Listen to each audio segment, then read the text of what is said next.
namwe.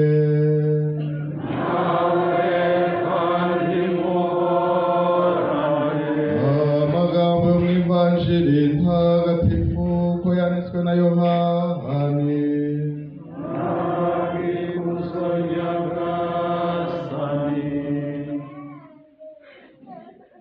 Muri icyo gihe Yesu asohotse mu ngoro yihitira abona umuntu wavutse ari impumyi, maze abigishwa be baramubaza bati, mwigisha, wacumuye ninde? Ari uriya muntu ari n'ababyeyi be kugira ngo avuke ari impumyi? Yesu arabasubiza ati, ari we ari n'ababyeyi be nta n'umwe wacumuye, ahubwo ni ukugira ngo ibyo Imana ikora bimugaragarireho.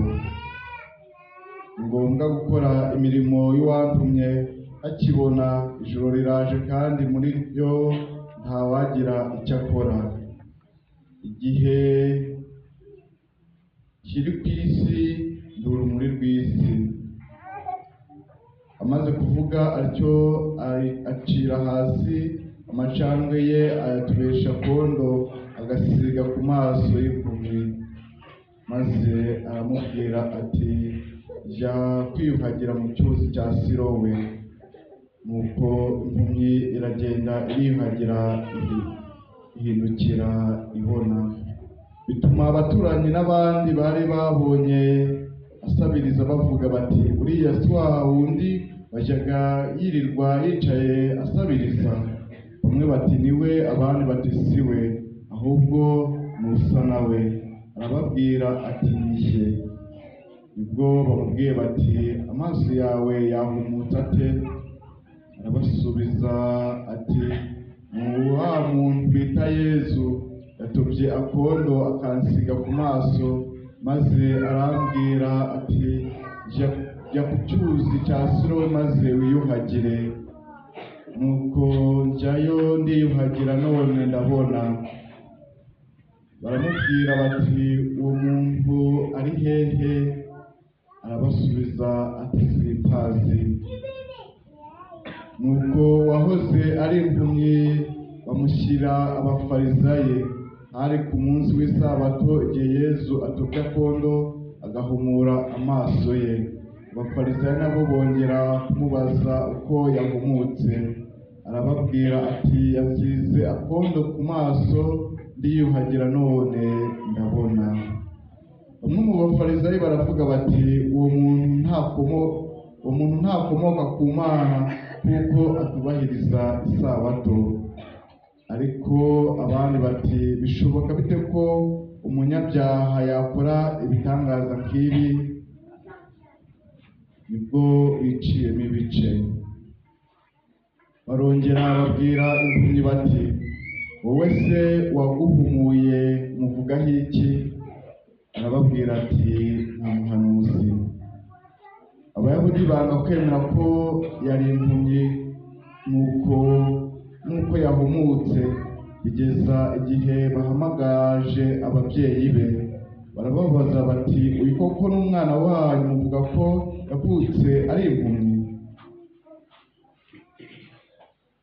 Ubu se ahumutse ate? Ababyeyi barasubiza bati, icyo tuzi ni uko ari umwana wacu, kandi ko yavutse ari impumyi. Uko byagenze kugira ngo abone ntitubizi, uwamuhumuye amaso ntitumuzi. Nimumwibarize, umukuru yivugire ubwe. Ababyeyi be bavuze batyo babitewe no gutinya Abayahudi, kuko Abayahudi bari babyumvikanyeho ko umuntu wese uzemera ko Yesu ari Kristo bazamuca mu isengero.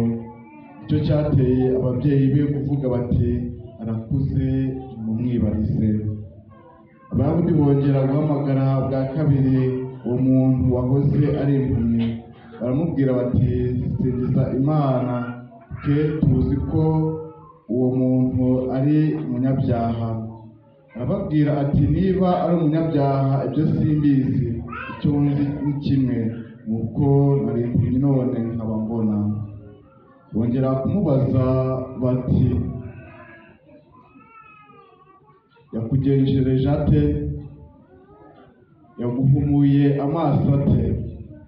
Arabasubiza ati nabibabwiye kandi mwabyumva, murashaka kongera kubyumvisha iki? Namwe se murashaka kuba abigishwa be? Nuko bamuhunda ibitutsi bati urakaba umwigishwa we, twe turabigishwa ba Musa. Tuzi ko Imana yavuganye na Musa, ariko we ntituzi aho aturuka. Wa muntu arabasubiza ati ibyo biratangaje kuba mutazi aho aturuka kandi yampumuye amaso. Tuzi neza ko Imana ituma abanyabyaha, tukamenya ko uwubaha Imana agakora icyo ishaka imwumva. Kuva na kera kose ntawigeze yumva bavuga ko hari uwahumuye wavutse ari impumyi. Umuntu iyo adaturuka ku Mana ntacyo aba yashoboye gukora. Baramusubiza bati wazikamye mu byaha wese ukivuka, none ni wowe ugiye kutwigisha? Nuko bamusuka hanze. Yesu aza kumva ko bamuroshye hanze. Bahuye, Yesu aramusubiza ati wemera Umwana w'umuntu? We arasubiza ati nyakubahwa, ninde ngo mwemere? Yesu aramubwira ati wamubonye kandi niwe mvugana. Nibwo avuze ati ndemera Nyagasani. Nuko arapfukama aramuramya. Yesu aramubwira ati naje munsi nje guca urubanza, kugira ngo abatabona bahumuke, maze ababona babe impumyi. Bamwe mu bafarisayi bari kumwe nawe babyumvise baramubwira bati natwe se turi impumyi? Yesu arabasubiza ati iyo muba impumyi nta cyaha mwajyaga kugira, none ubwo mugize ngo turabona icyaha cyanyu kigumyeho.